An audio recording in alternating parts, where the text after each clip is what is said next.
Akhlak Nabi itu bisa buat orang yang benci sama beliau jadi jatuh hati kepada beliau. Kalau kita udah jatuh hati jadi benci. Kebalik. Nabi orang yang marah kepada beliau jadi jatuh cinta. Kita hampir jatuh cinta jadi marah. Kebalik nih akhlaknya. Berarti kita harus belajar banyak nih dari Rasulullah tentang akhlak. Beliau tuh bisa bikin seorang perempuan yang suaminya baru terbunuh, ayahnya terbunuh, pamannya terbunuh, saudaranya terbunuh dalam perang Khaybar. Yang dia bilang orang yang paling saya benci di muka bumi adalah Muhammad. Terus tiba-tiba yang namanya Muhammad datang menghampirinya di dalam tendanya, ditemani oleh beberapa orang sahabat. Lalu kisah itu diriwayatkan, Nabi datang dengan raut wajah yang penuh empati. Dengan raut wajah yang penuh empati. Bukan raut wajah orang yang sebagai pemenang perang. Kan Nabi menang perang waktu itu. Sebagai seorang tuan, bukan. Yang empati. Yang kayak sahabat banget gitu. Datang Nabi duduk di sebelah Sofia.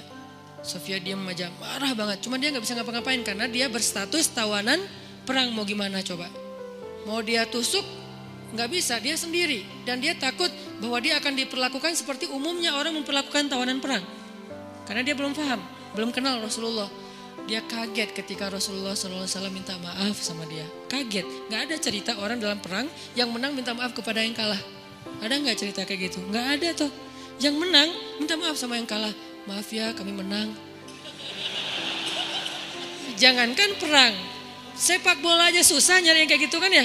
Ini akhlak nih untuk kita teman-teman di Bandung dengan Persibnya. Nanti di Jakarta dengan apa Jakarta teh?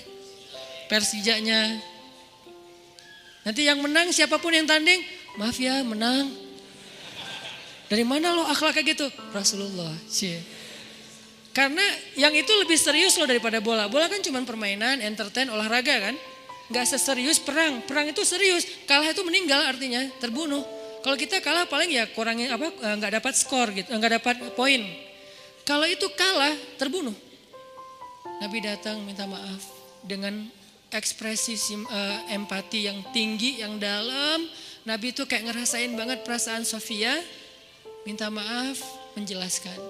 Sofia, maaf ya, aku ikut turut berduka atas wafatnya ayahmu, suamimu. Sofia marah banget. Terus Nabi menjelaskan apa yang terjadi. Aku tuh udah ngasih kesempatan agar kita gak usah berperang. Tapi mereka terus menyerang. Maaf ya, menjelasin lagi. Maaf ya, ngejelasin lagi. Berjam-jam. Seolah-olah Nabi yang minta pengampunan kepada Sofia. Seolah-olah Nabi itu tawanan perang. Minta maaf, menjelaskan kejadiannya. Minta maaf, menjelaskan. Terus kayak gitu dengan ekspresi serius. Dan kelihatan banget lah. Ucapan dan ekspresi orang yang jujur kan kelihatan ya.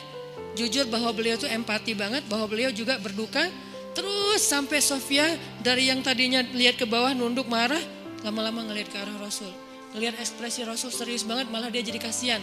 Sampai akhirnya dia jatuh cinta kepada Rasulullah SAW. Kata Sofia, ketika Rasulullah SAW datang kepada saya, waktu itu dia adalah orang yang paling saya benci di muka bumi. Tapi dia terus meminta maaf dan menjelaskan. Meminta maaf dan menjelaskan. Sampai akhirnya dia menjadi orang yang paling saya cintai di muka bumi. Akhlak Rasul. Rasulullah gak mengatakan Allah berfirman wahai Sofia. Enggak, belum ke sana. Akhlak dulu, baru nanti ajarin. Tarbiyah namanya kan ya. Sesungguhnya di dalam Al-Quran ada ayat tentang orang-orang yang kafir yang telah mati terbunuh.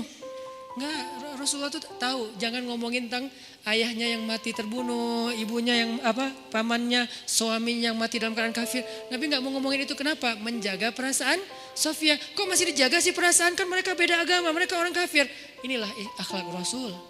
Sehingga Nabi membahas yang membuat Sofia merasa kayak dihargai.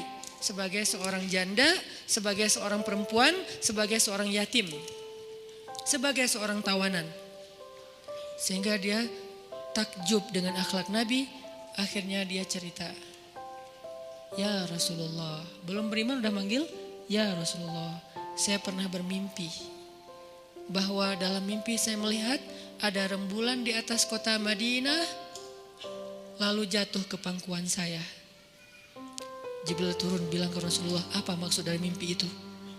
Tahu gak Rasulullah apa maksud mimpi? Apa Jibril? Maksudnya rembulan itu kamu. Maksudnya dia akan jadi istri kamu di dunia dan akhirat. Rasulullah langsung, aduh gimana ya? Rasulullah juga orang yang ra'fah banget tuh. Bil mu'minina ra'ufun rahim tuh Rasulullah. Gak enak, kan dia masih janda baru meninggal suaminya. Masa saya lamar gimana ya? Kata Jibril, ya Rasulullah, Allah suruh engkau melamar dia untukmu. Menjadi istrimu di dunia dan di akhirat. Rasulullah dengan gak enak hati mengatakan, Sofia, aku ingin melamar kamu. Sofia, gimana ya? Itu mah cewek ya. Saya mencoba untuk menghayati kisah ini dari angle cewek elegan ya. Bukan cewek biasa, oh boleh gak apa-apa sih, gue sih enggak. Cewek elegan, cewek terhormat, cewek yang soleha walaupun belum beriman. Pasti dia gak akan bilang, Alhamdulillah Masya Allah, A-nya panjang gitu kan ya. Terus pakai emoticon berderai-derai, enggak. Dia terhormat. Dia akhirnya saya terserah gimana baiknya aja, menikahlah Nabi dengan Sofia. Modalnya apa? Akhlak. Bukan mahar yang besar, bukan akun sosial media followersnya paling banyak, bukan eksistensi, bukan gaya-gayaan, bukan datang bawa mobil mewah, datang bawa akhlak. Ini kayaknya modal kita belajar juga nih gimana cara ngelamar calon istri, akhlak.